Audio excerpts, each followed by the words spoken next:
ശ്രീ ഗുരുഭ്യോ നമഃ. എല്ലാവർക്കും നമസ്കാരം. കഴിഞ്ഞ ഭാഗത്തിൽ ശ്രീ കാമകലാവിലാസത്തിൻ്റെ 18-ാമത്തെയും 19-ാമത്തെയും ശ്ലോക വിവരണങ്ങളാണ് മനസ്സിലാക്കിയത്. ഇനി അടുത്ത 20-ാമത്തെ ശ്ലോകം നോക്കാം.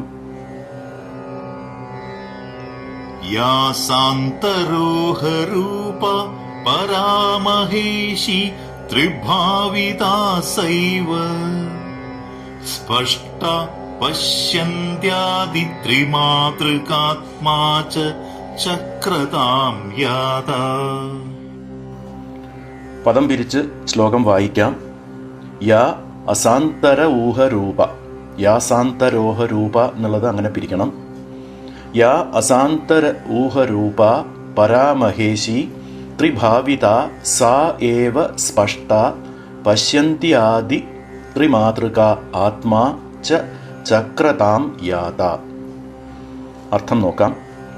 യാ ഏതൊരു പരദേവത, അസാന്തര ഊഹരൂപ അന്ധക്കരണവൃത്തിയാൽ ഇന്ന സ്വരൂപത്തോടു കൂടിയവൾ എന്ന് നിർണയിക്കാനാവാത്തവളായും അതുകൊണ്ട് മനോവാക്കുകൾക്ക് അതീതയായും പരാമഹേശി ശിവാദി ഭൂമ്യന്തം ഉള്ള 36 തത്വങ്ങളും ഉദ്ഭവിക്കുന്നതിന് പരമകാരണമായും സർവവ്യാപിയും സർവനിയന്താവുമായുള്ള പരാശക്തിയായും വർത്തിക്കുന്നുവോ, ഏതൊരു ദേവി വർത്തിക്കുന്നുവോ, സൈവ സാ ഏവ ആ ദേവി തന്നെ സ്പഷ്ടമായ പശ്യന്ത്യാദി ത്രിമാതൃക ആത്മാ ത്രിഭാവിത, പശ്യന്തി മധ്യമ വൈഖരി എന്ന് പറയപ്പെടുന്ന 3 മാതൃകാസ്വരൂപങ്ങളോടുകൂടി 3 വിധമായി ആവിർഭവിച്ചവളായും ചക്രതാം യാത ച ശ്രീചക്രസ്വരൂപം പ്രാപിച്ചവളായും ഇരിക്കുന്നു.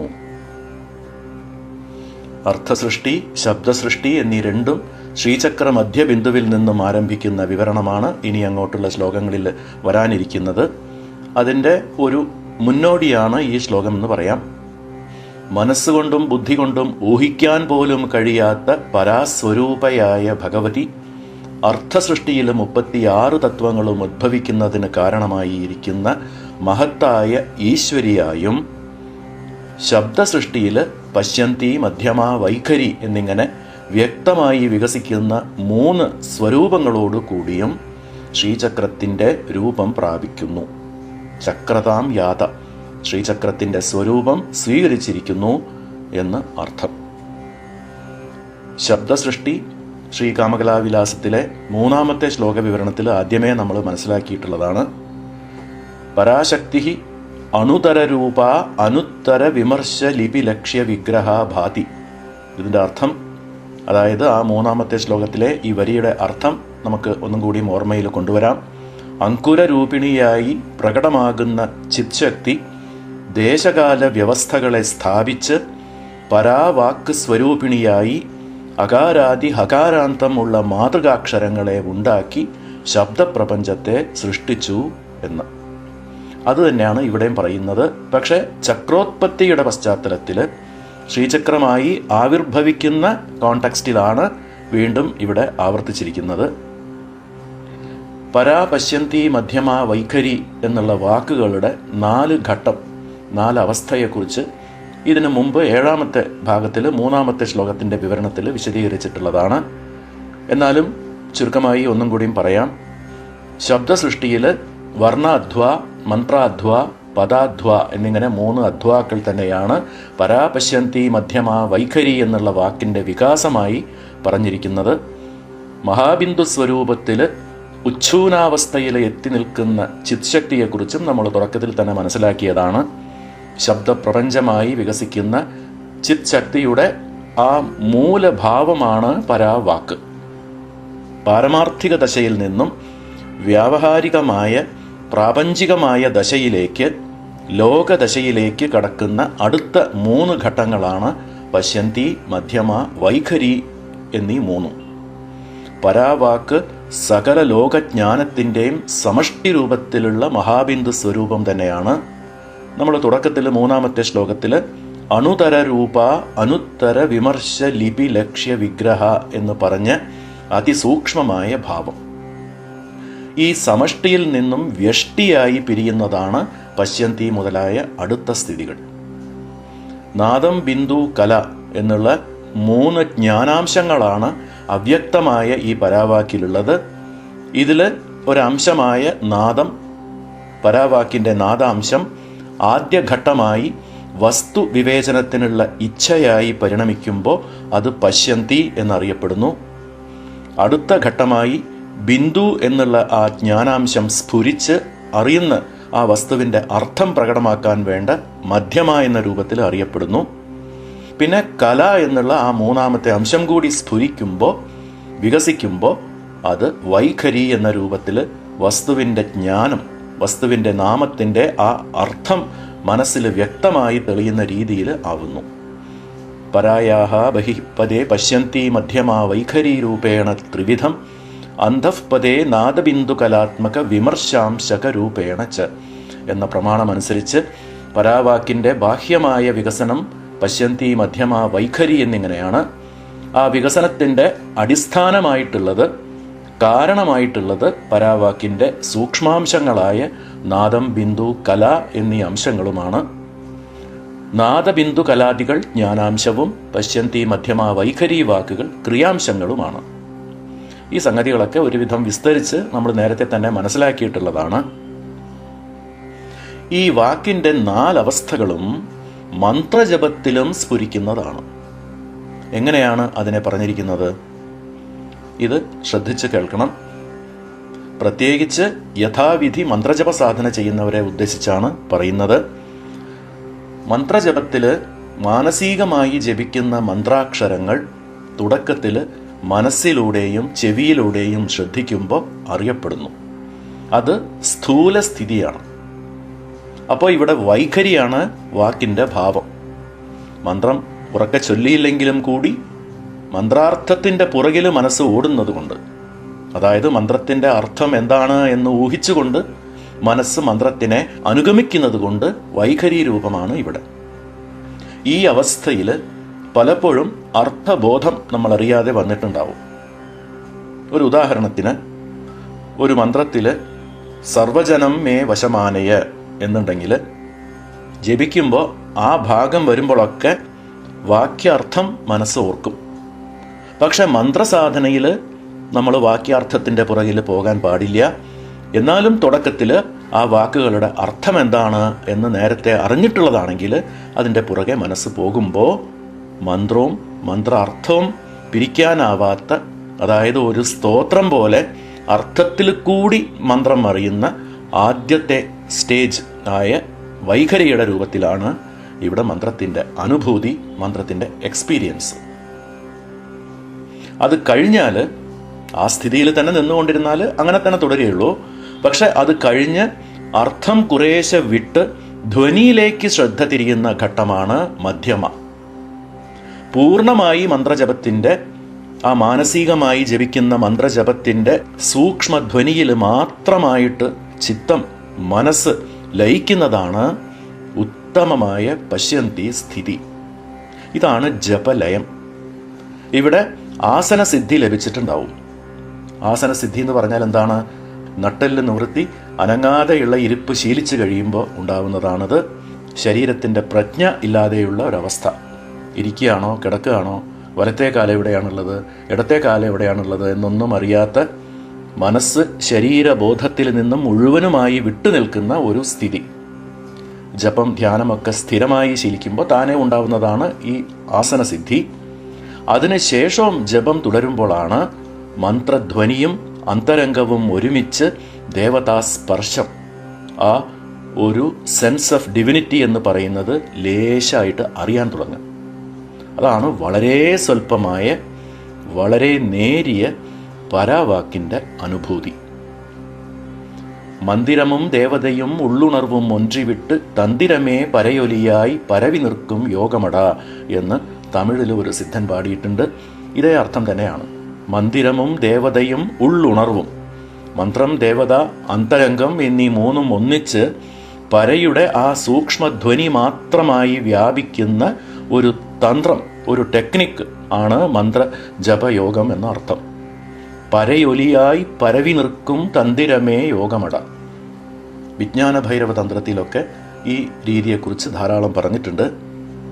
പക്ഷെ പരിപൂർണമായ സാത്വിക ദശയുടെ സ്വാധീനത, സാത്വിക ഗുണത്തിൻ്റെ അനുകൂലമായ ദശ നടക്കുമ്പോൾ മാത്രമേ പശ്യന്തി അവസ്ഥയും അത് കഴിഞ്ഞിട്ടുള്ള ഈ അനുഭൂതിയുമൊക്കെ കിട്ടുള്ളൂ. ഒരു സാധകന് അല്ലെങ്കിൽ സാധികയ്ക്ക് സാത്വിക ദശയുടെ പ്രഭാവം അല്ലെങ്കിൽ ആ ഒരു പ്രേരണ എപ്പോഴാണ് സംഭവിക്കുക? ശ്രദ്ധയോടുകൂടിയ നിരന്തര സാധനയിൽ കൂടിയും അതിലും പ്രധാനമായി സാധനയ്ക്ക് അനുകൂലമായ ധർമ്മനിഷ്ഠയോടുകൂടിയ ഒരു ജീവിത ശൈലിയിൽ കൂടിയും. ഇതിനെല്ലാം ഈശ്വരാനുഗ്രഹവും ഉണ്ടായിരിക്കണം. അപ്പോൾ ഇതാണ് ശരിയായ രീതിയിൽ ജപസാധന ശീലിക്കുമ്പോൾ വാക്കിൻ്റെ 4 അവസ്ഥകളും സ്ഫുരിക്കുന്ന രീതി. ഇനി നമുക്ക് 21-ാമത്തെ ശ്ലോകം നോക്കാം. ചക്രസ്യാപി മഹേഷ്യ ന ഭേദലേശോപി ഭാവ്യതേ വിബുധൈഃ അനയോ സൂക്ഷ്മാകാര പരൈവ സ സ്ഥൂലയോശ്ച കാപി ഭിദാ. പദങ്ങളുടെ അർത്ഥം നോക്കാം. ചക്രസ്യാപി മഹേഷ്യ, മഹേഷ്യ ശ്രീ ത്രിപുരസുന്ദരീ ദേവിക്കും ചക്രസ്യ അപി ശ്രീചക്രത്തിനും ന ഭേദലേശോ അപി ഭാവ്യത്തെ വിബുധൈഹി, ഭേദലേശോ അപി സ്വൽപ്പം പോലും ഭേദം വിബുധൈഹി സാധകോത്തമന്മാരായ പണ്ഡിതന്മാരാൽ ന ഭാവ്യത്തെ ഭാവിക്കപ്പെടുന്നില്ല. അനയോഹോ ചക്രം ദേവത എന്നിവയുടെ സൂക്ഷ്മാകാര സൂക്ഷ്മ ആകാര അപരിച്ഛേദ്യമായ സൂക്ഷ്മസ്വരൂപം പരൈവ പരായേവ പരാശക്തി തന്നെയാകുന്നു. സ്ഥൂലയോശ്ച സ്ഥൂലയോഹോച്ച സ്ഥൂലരൂപ ത്രികോണാദി ഭൂപുരാന്ത ചക്രരൂപവും അവയുടെ ആവരണശക്തികളായ ഈശ്വരികളും സാ ആ പരാശക്തി തന്നെ ആയതുകൊണ്ട് ആ പരാശക്തിക്കും സൂക്ഷ്മമായ ശ്രീചക്ര ബിന്ദുവിനും തമ്മിലും അതുപോലെ തന്നെ പരാശക്തി മയികളായ ശ്രീചക്രത്തിലെ ചക്രേശ്വരികൾക്കും അവരുടെ സ്ഥൂലമായ ആവരണ ചക്രങ്ങൾക്കും തമ്മിലും ന കാപി ഭിദ സ്വൽപ്പം പോലും ഭേദമില്ല തന്നെ. അതായത് ഉപാസകരായ ജ്ഞാനികൾ ശ്രീചക്രത്തിനും ശ്രീ മഹാത്രിപുരസുന്ദരി ദേവിക്കും തമ്മിൽ ലവലേശം പോലും ഭേദം വ്യത്യാസം കാണുന്നില്ല. ശ്രീചക്രം ശ്രീ മഹാത്രിപുരസുന്ദരി എന്നിവരുടെ സൂക്ഷ്മ സ്വരൂപം പരാസ്വരൂപിണിയായ ചിത്ശക്തി തന്നെയാണ്. സൂക്ഷ്മസ്വരൂപ ബിന്ദുവാണ് ത്രികോണം മുതൽ ഭൂപുരം വരെയുള്ള ശ്രീചക്ര രൂപമായി വ്യാപിച്ചിരിക്കുന്നത്. ശ്രീചക്രത്തില് ആവരണ ദേവതകളുടെ സ്വരൂപവും പരാശക്തി തന്നെയാണ്. അതുകൊണ്ട് സൂക്ഷ്മസ്വരൂപ ബിന്ദുവിനും പരാശക്തിക്കും തമ്മിലും സ്ഥൂലമായ മറ്റു ചക്രങ്ങൾക്കും അവയുടെ ചക്രേശ്വരികൾക്കും തമ്മിലും സ്വൽപ്പം പോലും ഭിന്നത ഇല്ല, വ്യത്യാസമില്ല എന്നതാണ് ഈ ശ്ലോകത്തിന്റെ ആകെ കൂടിയുള്ള അർത്ഥം.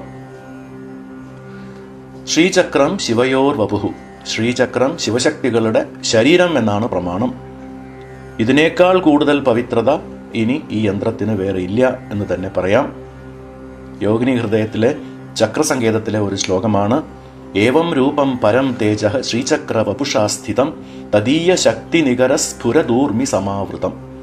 അതായത് തരംഗങ്ങളായിരിക്കുന്ന ശക്തി സമൂഹത്താൽ ആവരണം ചെയ്യപ്പെട്ടവരായി പരമമായ ശ്രീചക്രം എന്ന തേജോമയ രൂപ ശരീരം ധരിച്ച് സ്ഥിതി ചെയ്യുന്ന ശിവശക്തികൾ എന്ന് അർത്ഥം. ഇതിന്റെ ദീപികാ വ്യാഖ്യാനത്തിൽ ശ്രീ അമൃതാനന്ദനാഥർ ഇങ്ങനെ പറയാണ്: പ്രകാശ വിമർശമയ കാമേശ്വര കാമേശ്വരി സ്വേച്ഛാഗൃഹീത വിഗ്രഹ അവയവേഷു ചക്ര അവയവതാം ഉപഗതേഷു തദവയവ ശക്തയോ അപി കാമേശ്വരി വജ്രേശ്വരി ഭഗമാലിന്യാദി ആവരണ ദേവതാരൂപേണ പരിവാര്യ തിഷ്ടന്തി ഇത്യർത്ഥഃ. എന്നുവെച്ചാൽ പ്രകാശ വിമർശ സ്വരൂപികളായ ശ്രീ കാമേശ്വരൻ ശ്രീ കാമേശ്വരി എന്ന നാമധേയത്തോടു കൂടി ശിവശക്തികൾ സ്വന്തം ഇച്ഛയോടെ സ്വീകരിച്ച് ശ്രീചക്രമാകുന്ന ശരീരത്തിൻ്റെ അവയവങ്ങളാണ് സർവസിദ്ധിപ്രദ ചക്രത്തിലെ ശക്തികളായ കാമേശ്വരി വജ്രേശ്വരി ഭഗമാലിനി മുതൽ ഏറ്റവും തുടക്കത്തിലുള്ള ത്രൈലോക്യമോഹന ചക്രത്തിലെ അണിമാസിദ്ധി വരെയുള്ള സകല ആവരണ ദേവതകളും. ബിന്ദുവിൽ നിന്നും വികസിക്കുന്ന ആവരണങ്ങൾ ശ്രീചക്രത്തിൻ്റെ അവയവങ്ങളായി ഇരിക്കുന്നത് പോലെ ആവരണ ദേവതകൾ എല്ലാവരും ശ്രീചക്രസ്വരൂപ ശിവശക്തികളുടെ അവയവങ്ങളാണ് എന്ന് അർത്ഥം. അംഗങ്ങളാകുന്ന അവയവങ്ങളാകുന്ന പരിവാര ദേവതകളോട് കൂടി ശിവശക്തികൾ ശ്രീചക്രസ്വരൂപേണ വിരാജിക്കുന്നു എന്ന് അർത്ഥം. മാത്രല്ല, പ്രകാശാത്മക പരമേശ്വര സമുദ്ര വിമർശരൂപിണി കാമേശ്വരി സലിലം തദീയ അവയവാഹ ശക്തിനികര ഊർമയ യഥാ കല്ലോലാഹ സമുദ്രേ ജായന്തെ തത്രൈവ ലീയന്തെ ഏവം ഷട്രിംശത് തത്വമയം സശക്തികരം ചക്രം തത്രൈവ ഉദേതി അസ്തമിതി ച ഇതി താത്പര്യം. അതായത്, പ്രകാശാത്മകനായ ശ്രീ പരമേശ്വരൻ സമുദ്രമാണെങ്കിൽ അതിലെ ജലമാണ് ശ്രീ കാമേശ്വരിയായ പരാശക്തി. അവരുടെ അവയവങ്ങളായ ശക്തി സമൂഹം അതിൽ ഉയരുന്ന തരംഗങ്ങളുമാണ്. തിരമാലകൾ സമുദ്രത്തിൽ നിന്നുണ്ടായി സമുദ്രത്തിൽ തന്നെ ലയിക്കുന്നത് പോലെ ഈ ശ്രീചക്ര ആവരണ ദേവതാ സ്വരൂപങ്ങളായ 36 തത്വങ്ങളും ഓരോ സൃഷ്ടിയിലും ഉദ്ഭവിച്ച് ഓരോ പ്രളയത്തിലും ആ ഉദ്ഭവസ്ഥാനത്തിൽ തന്നെ ലയിക്കുന്നു എന്ന് പറഞ്ഞിരിക്കുകയാണ്. ഇങ്ങനെ ത്രികോണം മുതൽ ഭൂപുരം വരെയുള്ള ആവരണങ്ങളാൽ രൂപപ്പെടുന്ന ശ്രീചക്രത്തിനും അതിലുള്ള അല്ലെങ്കിൽ ആ ആവരണങ്ങളുടെ സ്വരൂപങ്ങളായ ശക്തികൾക്കും ശ്രീ കാമേശ്വരിയായ പരാശക്തിക്കും ഭേദഭാവം ഉപാസകോത്തമരായ ജ്ഞാനികൾ കാണുന്നില്ല എന്ന് പറഞ്ഞിട്ട് ത്രികോണമധ്യത്തിലുള്ള ബിന്ദുവിനെക്കുറിച്ച് പ്രത്യേകമായി പറയുകയാണ് അടുത്ത 22-ാമത്തെ ശ്ലോകത്തിൽ. നേരത്തെ തന്നെ ഞാൻ പറഞ്ഞതുപോലെ ശ്രീചക്രത്തിലെ ഓരോ ആവരണത്തിൻ്റെയും വിസ്തരിച്ചുള്ള വിവരണമാണ് ശ്രീ കാമകലാവിലാസത്തിലെ ഇനി അങ്ങോട്ടുള്ള ശ്ലോകങ്ങളിൽ. അപ്പോൾ അടുത്ത 22-ാമത്തെ ശ്ലോകം നോക്കാം. മധ്യം ചക്രസ്യ സ്യാത് പരാമയം ബിന്ദു തത്വമേവേദം ഉച്ഛൂനം തച്ചയതാ ത്രികോണരൂപേണ പരിണതം സ്പഷ്ടം. അപ്പോൾ പദങ്ങളുടെ അർത്ഥം നോക്കാം.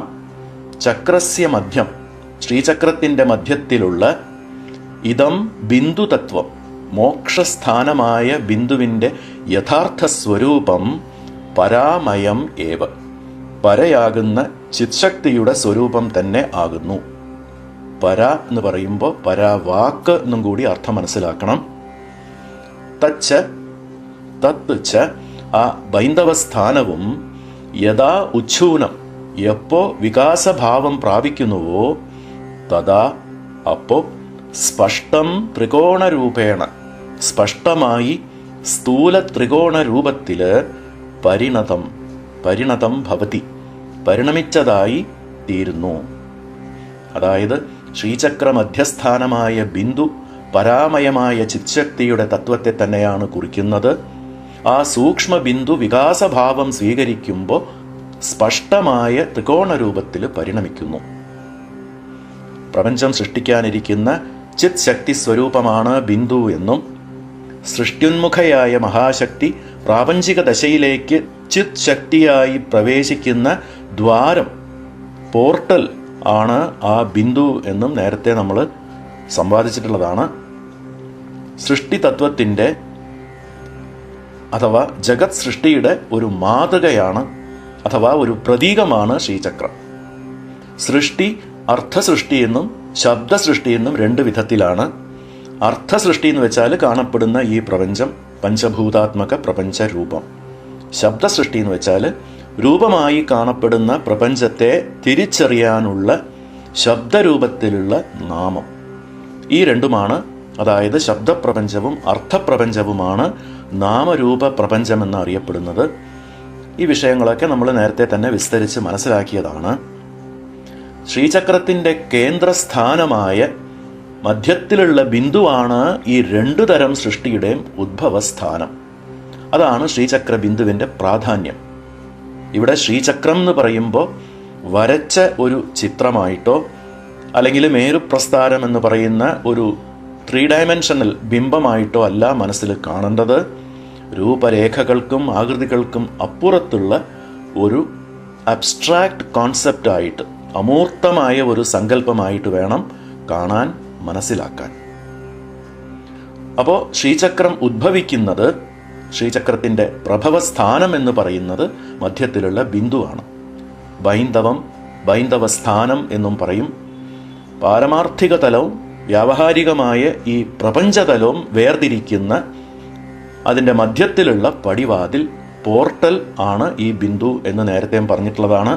അതുകൊണ്ടാണ് അത് മോക്ഷസ്ഥാനം, സാക്ഷാത്കാര സ്ഥാനം എന്നൊക്കെ അറിയപ്പെടുന്നത്.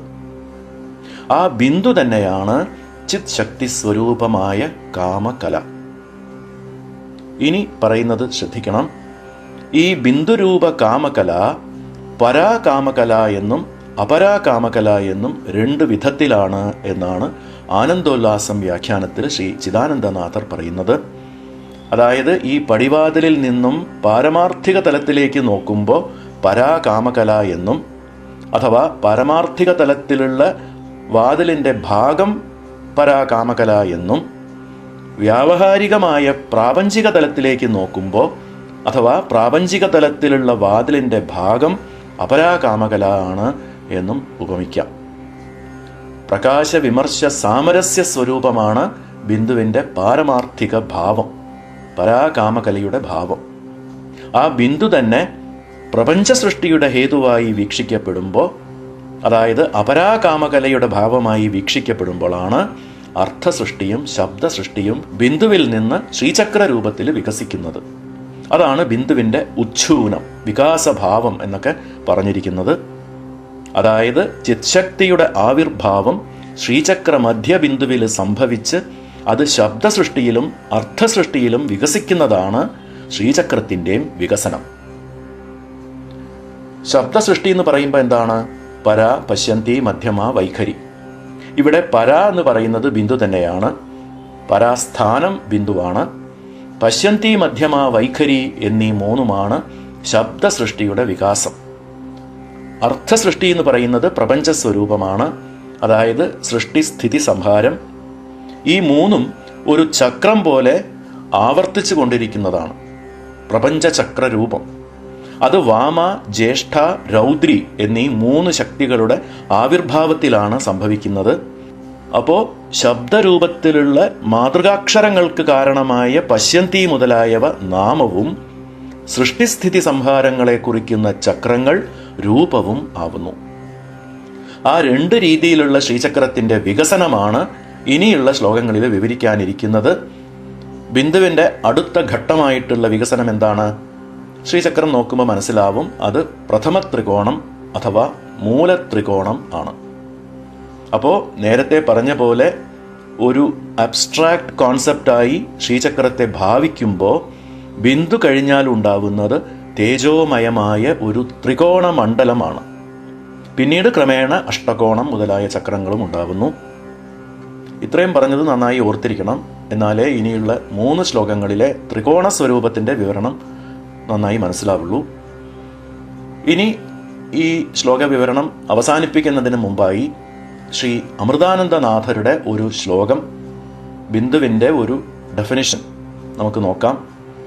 ബിന്ദു അഥവാ ബൈന്ദവം എന്ന് പറയുന്ന ആ അതിപവിത്രമായ മോക്ഷധാമം കൃത്യമായി നിരൂപണം ചെയ്യുന്ന ഒരു ശ്ലോകമാണ് ഇത്.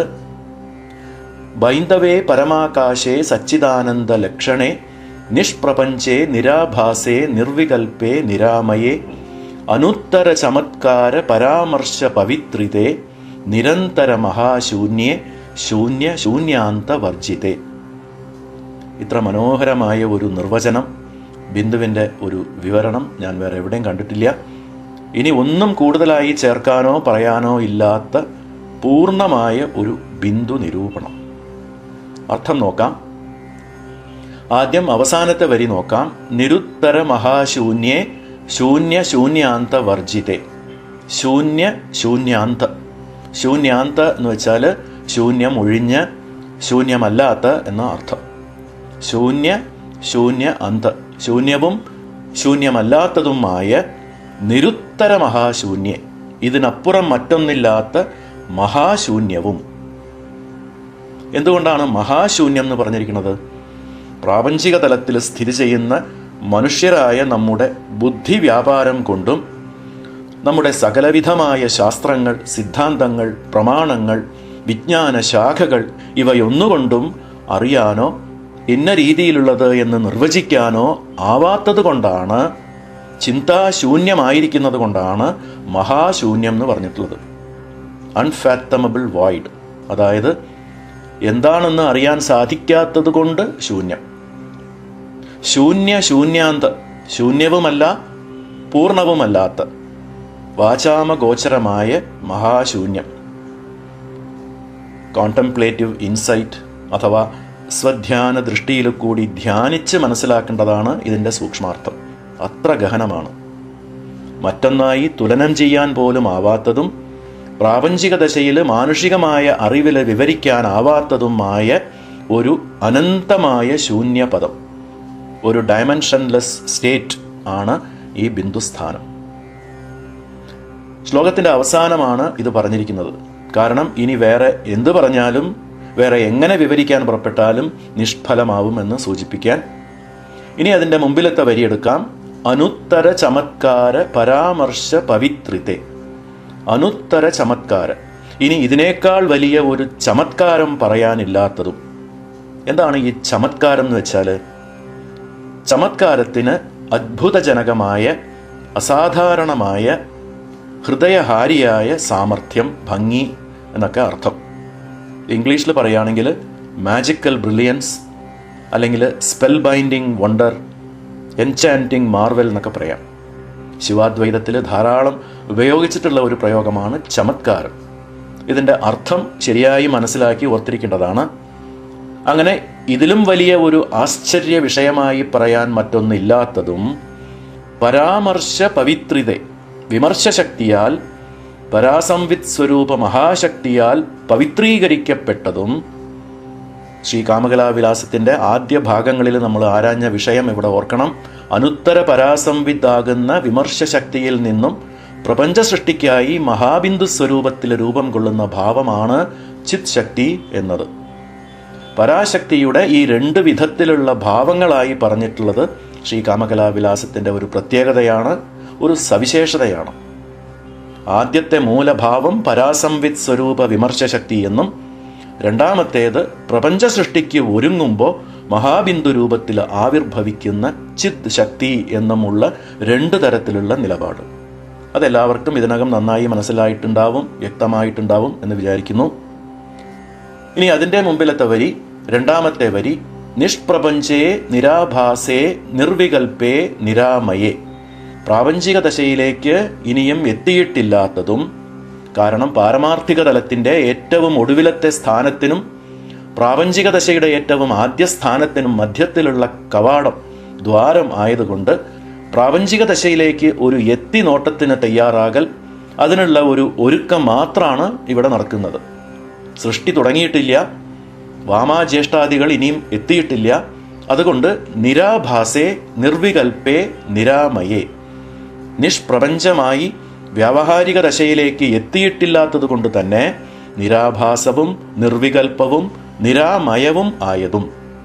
നിരാഭാസേ എന്ന് വെച്ചാൽ പ്രാപഞ്ചിക ജ്ഞാനത്തിൻ്റെ ഭ്രമജനകമായ അനുമാനങ്ങളിൽ കൂടി പ്രകാശിക്കാത്തതും, നിരാഭാസേ എന്ന് പറഞ്ഞാൽ ലോകത്തിൻ്റെ അറിവിൽ പ്രകാശിക്കാത്തതും, നിർവികൽപ്പേ നിരാമയേ എന്ന് വെച്ചാൽ വികൽപ്പങ്ങളും ദോഷങ്ങളും ഇല്ലാത്തതും, വ്യാവഹാരിക ദശയുടെ പരിമിതികളൊന്നും ഇനിയും സ്പർശിച്ചിട്ടില്ലാത്തതും, ബൈന്ദവേ പരമാകാശേ സച്ചിദാനന്ദ ലക്ഷണേ, സൂക്ഷ്മാകാശ രൂപവും സത്ത് ചിത്ത് ആനന്ദം എന്ന പ്രപഞ്ചത്തിൻ്റെ ആധാര ലക്ഷണവുമായ, അഥവാ ജീവജാലങ്ങളെ പ്രാപഞ്ചിക ജീവിതത്തിൽ ആനന്ദരൂപത്തിൽ ബന്ധിപ്പിക്കുന്ന സച്ചിദാനന്ദ ലക്ഷണ സ്വരൂപമായതുകൊണ്ട്, സർവ ആനന്ദമയം ആയതുകൊണ്ട് സർവാനന്ദമയ ചക്രം എന്ന് വിശേഷിപ്പിക്കപ്പെട്ടിരിക്കുന്നതും ആണ് ബൈന്ദവം, ബിന്ദുസ്ഥാനം.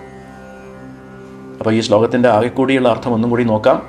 ശൂന്യവും പൂർണ്ണവും അല്ലാത്ത അനന്തമായ മഹാശൂന്യ പരമാകാശമയവും, പ്രാപഞ്ചിക ദശയിൽ എത്തിയിട്ടില്ലാത്തതും, ലൗകികജ്ഞാനത്തിൽ സ്ഫുരിക്കാത്തതും, വികൽപ്പങ്ങളും ദോഷങ്ങളും ഇല്ലാത്തതും, വിമർശശക്തിയാൽ പവിത്രമായതും, നിരതിശയ ചമത്കാര സ്വരൂപവുമായ സച്ചിദാനന്ദ ലക്ഷണ ബിന്ദു സ്വരൂപം തന്നെയാണ് അത്.